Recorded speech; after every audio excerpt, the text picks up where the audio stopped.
नमस्कार जय हिंद, वंदे मातरम दोस्तों।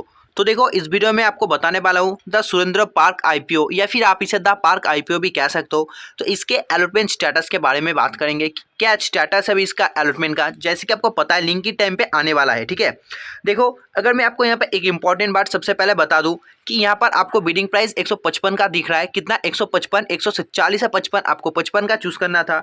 और अलॉटमेंट यहाँ पर अगर आप देखो, यहाँ पे बेसिस ऑफ अलॉटमेंट कब दिखा रहा है? आज के दिन इसका अलॉटमेंट है, यानी कि हाँ जी आज ही इसका अलॉटमेंट आना है। अगर आप T+3 डे के हिसाब से देखो तो आज ही इसका अलॉटमेंट निकल रहा है, जो कि निकलेगा। ठीक है, और बात करें लिस्टिंग का तो देखो 12 तारीख को लिस्टिंग होगा। परसों को इसका लिस्टिंग नहीं होगा क्योंकि मार्केट में हॉलीडे है। दैट्स वाई आपको परसों इसका जो लिस्टिंग नहीं देखने को मिलेगा, 12 तारीख को देखने को मिलेगा। और बात कर ले इसका जीएमपी का, भाई जीएमपी बहुत ही तगड़ा चल रहा है। ठीक है, जीएमपी अगर आपका अलॉटेड हो जाता है, अगर आपको अलॉटमेंट मिलता है, आपका एक लॉट भी अलॉटेड हो जाता है रिटेल में या फिर एचएनआई बिग एचएनआई में, फिर आपका एक अच्छा खासा पैसा देखने को मिलेगा। और मेरे भाई एक तो मेन बोर्ड का आईपीओ है जिसमें 66% का जीएमपी चल रहा था। अभी अगर बात करूँ तो अभी तो 80% चल रहा है, अभी 80% का जीएमपी चल रहा है। उसके बारे में एक प्रॉपर वीडियो डाल दूंगा। अभी बात करें इसका अलॉटमेंट स्टेटस तो देखो, आईपीओ ओपन हुआ था 5 से 7 तारीख को। आई होप आपने इससे अंदर कोई भी गड़बड़ी ना करके अप्लाई किया था। रिटेल में देखो, अगर मैं आपको कहूँ अलॉटमेंट चांसेस, तो रिटेल में अलॉटमेंट चांसेस बहुत ही ज़्यादा है। रिटेल में अलॉटमेंट चांसेस बहुत ही ज़्यादा है। हो सकता है आप बोलोगे नहीं कैसे ज़्यादा हो सकता है, यहाँ तो 10% दिया गया है रिटेल में। लेकिन जिस तरह का सब्सक्रिप्शन गया है भाई, ज़्यादा सब्सक्रिप्शन नहीं गया है तो आपका अलॉटमेंट चांसेस बहुत ही हाई बन रहा है। जो बीएलएस का बना था 236 में से एक का, वैसा नहीं बना है। इसमें बहुत ही अच्छा अलॉटमेंट चांसेस बना है। हो सकता है अगर आपने 3-4 पैन से किया उसमें से आपको एक मिल ही जाएगा। अगर आप 3 में से किए हो ना तो आपका 70 से 80% चांस है कि 3 में से एक का अलॉटमेंट हो ही जाएगा। लेट्स सी क्या होता है।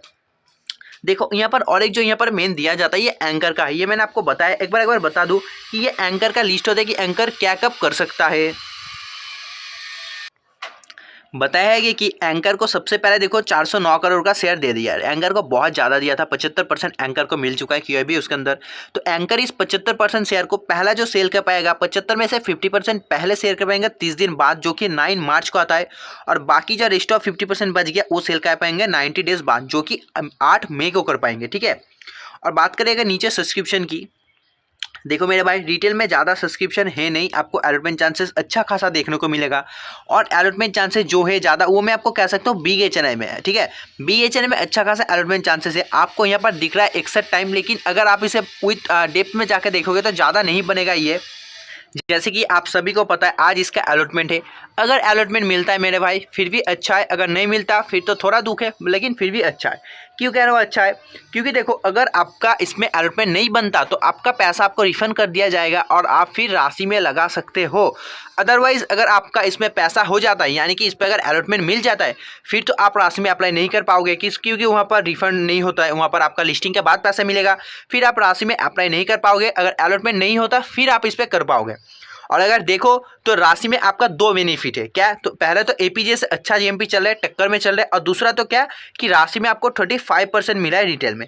मतलब मैं अगर कहूँ तो एपीजे से राशि भी कोई कम नहीं है, 35% डिटेल में मिल रहा है। और उसके बाद अगर आप देखोगे जीएमपी भी अच्छा खासा चल रहा है एपीजे के मुकाबले। एपीजे में तो रिटेल में 10% था और जीएमपी देखो तो अभी 25% चल रहा है, लेकिन राशि में कुछ कम नहीं चल रहा है।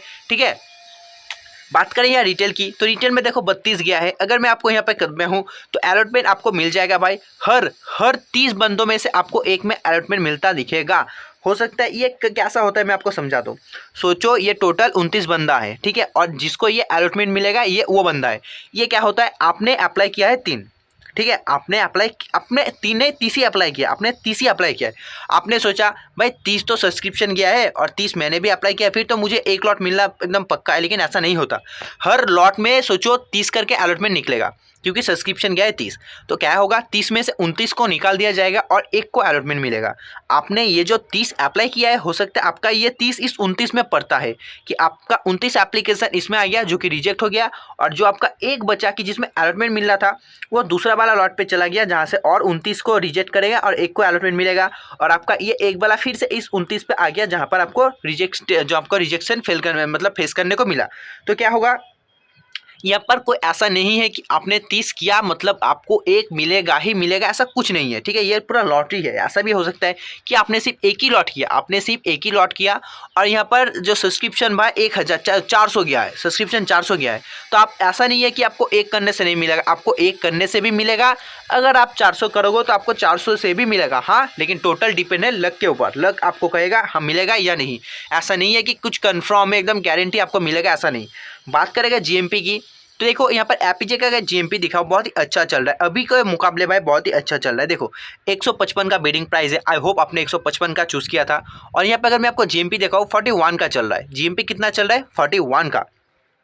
उस हिसाब से अगर मैं आपको बताऊं एक लॉट पे आपका 26% का प्रॉफिट हो सकता है एलोटमेंट स्टेटस। तो रुको मैं आपको बताऊंगा, पहले एक बार जीएमपी क्लियर करने दे दो, ठीक है। जो जीएमपी चल रहा है 26% का चल रहा है, और आपको जो बिडिंग प्राइस शो कर रहा है मतलब लिस्टिंग प्राइस 196 शो कर रहा है, जो कि बहुत ही तगड़ा शो कर रहा है। हो सकता है आने वाले दिनों मतलब जो 3 दिन बचा है लिस्टिंग में, उन दिनों में ये जो जीएमपी में आपको 3 दिन में गिरावट देखने को मिला है, ये आपका अगर रिकवर हो गया तो आपका एक अच्छा खासा प्रॉफिट देखने को मिलेगा, जो कि 45% से ज़्यादा है। पहले की अगर मैं आपको लिस्टिंग प्राइस बताऊं, पहले जो लिस्टिंग प्राइस शो कर रहा था मेरे भाई वो 225 के आसपास शो कर रहा था। देखो नीचे देखो, ये देखो 225 के आसपास शो कर रहा था। बट अभी जो लिस्टिंग प्राइस बहुत घट गया, देखो इधर 25,400 मतलब 29 रुपया घट गया अभी लिस्टिंग प्राइस। अब देखो अभी आपको 196 शो कर रहा है, और प्रॉफिट भी थोड़ा घट गया। पहले जो 6,200 का प्रॉफिट शो कर रहा था, अभी आपका ये 4,000 नहीं कह सकते, 3,950 अप्रॉक्स कहे तो 3,950, राउंड फिगर पकड़ो तो 4,000 कह सकते हो। तो अभी आपका 3,950 का प्रॉफिट शो कर रहा है, जो कि पहले 6,200 का कर रहा था। लेट्स सी क्या होता है। और अलॉटमेंट स्टेटस की बात करें तो कहाँ पर आएगा, मैंने कहा कि ये आएगा लिंक इन टाइम पे। और लिंक इन टाइम पे अलॉटमेंट स्टेटस कितना लो आता है मुझे बताने का मतलब वो जो धीरे आता है, ठीक है। ऐसा नहीं है कि बहुत जल्दी आ जाता है, लिंक इन टाइम पे बहुत ही धीरे धीरे अलॉटमेंट आता है, जो कि आपका 10 से 12 इजीली बजा देगा। अगर आपका देखो 12 बजे के अंदर भी नहीं आता तो देखो आपको थोड़ा वेट करना पड़ेगा, लेट नाइट आएगा। अब आप अगर कहो लेट नाइट मतलब कितना बजे, देखो लेट नाइट का कोई अप्रॉक्स डेफिनेशन नहीं बता सकता, क्योंकि ये जो आईपीओ है लिंक इन टाइम पे आया है, और लिंक इन टाइम पे अपना कोई डेफिनेशन नहीं बताता है किसी को। कभी आता है रात 3 बजे, कभी आता है रात 4 बजे, कभी आता है 2 बजे, और कभी कभी रात 10 बजे भी दिया है। तो लेट सी इसका अलॉटमेंट कब आता है, जब भी आता है मैं आपको बता दूंगा। और देखो अगर आपका इस पे नहीं हुआ अलॉटमेंट, ठीक है, अगर राशि पे भी अलॉटमेंट नहीं हुआ, फिर तो आपका और एक अच्छा सा आया है, जो कि मैंने कहा 80% का जीएमपी चल रहा है। अगर मैं आपको जीएमपी दिखाऊँ 10,000 प्लस इसका जीएमपी चल रहा है। अगर आपका इस दोनों में अलॉटमेंट नहीं होता है तो देखो आप उसके साथ ट्राई कर सकते हो, वहीवर करके कुछ नाम है। मैं आपको देख के पूरा डिटेल्स प्रॉपर बता दूंगा इस आईपीओ क्या चल रहा है। लेकिन उसमें एक जो इशू मतलब साइज मतलब बहुत ही ज़्यादा प्रॉब्लम है, वो इशू साइज जो कि 79 करोड़ के आसपास है, 74 करोड़ है, ठीक है। मतलब सोचो मेन बोर्ड का जो एसएमई आईपीओ आता है 80 से 90 करोड़ का, एसएमई आईपीओ आता है 80 से 90 करोड़ का।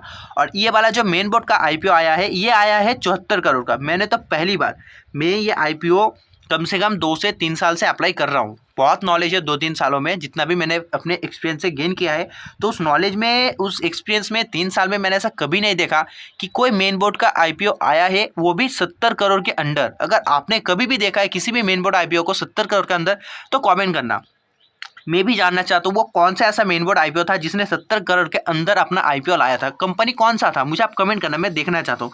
अगर आपको पता है, मुझे भी पता है, आप में से 90 ऑफ द पर्सन को ये नहीं पता होगा, 90 ऑफ द क्या किसी को नहीं पता होगा कि इतना भी छोटा इशू साइज आता है, क्योंकि जनरली ऐसा नहीं होता मेरे भाई। देखो ऐसे तो 25 करोड़ के अंदर आना चाहिए एसएमई, लेकिन आपको दिखता है 70 करोड़ 80 करोड़ 90 करोड़ का लाता है। और 100 करोड़ से ज़्यादा जो मेन बोर्ड का आता है, 25 करोड़ से भी आता है, लेकिन ऐसा आता हुआ कभी दिखने को नहीं मिला, नहीं लाता था। लेकिन जो आता है चलो मैं आपको उसका बता दूंगा क्या रहा है क्या नहीं। और बात रही एपीजा का, तो मैंने आपको क्या कहा, जीएमपी अभी जो चल रहा है उस हिसाब से अप्रॉक्स 4K का प्रॉफिट हो सकता है। अलॉटमेंट चांसेस बता दिया भाई 3:2 रिटेल का। बात करें स्मॉल एचएनआई का, वो 84:2, और बिग एचएनआई बात करें तो वो 112:2, ठीक है। और बात करें अलॉटमेंट स्टेटस, तो देखो लिंकिंग टाइम में 10 से 12 बजे को दिखेगा। अदरवाइज आपको लेट नाइट को देखने को मिलेगा। कब? लेट नाइट को, कितना 2 बजे, रात 2 बजे 1 बजे भी देखने को मिल सकता है। मैंने देखो जीएमपी क्लियर कर दिया, अलॉटमेंट चांसेस क्लियर कर दिया, अलॉटमेंट कब आएगा बता दिया। और इस पर अगर अलॉटमेंट ना मिलता है तो फिर भी दुख करने का कोई बात है नहीं, मैंने आपको कहा आप राशि में कर सकते हो। अदरवाइज और एक जो 80% वाला जीएमपी आया है आईपीओ, उससे भी कर सकते हो। देखो ओवरऑल मैंने आपको बता दिया क्या करना है क्या नहीं। अगर आपको वीडियो अच्छा लगा तो इस तरह के वीडियो के लिए चैनल को सब्सक्राइब करना ना भूलना। और देखो स्टॉक बोनस, डिविडेंड और स्टॉक स्प्लिट के तरह भी ये सब जितना भी न्यूज़ आता है रेलवे स्टॉक, गवर्नमेंट स्टॉक में आपको बताते रहता हूँ, तो उसके लिए भी चैनल को सब्सक्राइब करना ना भूलना। तब तक क्लिक के बाय। जय हिंद, जय भारत।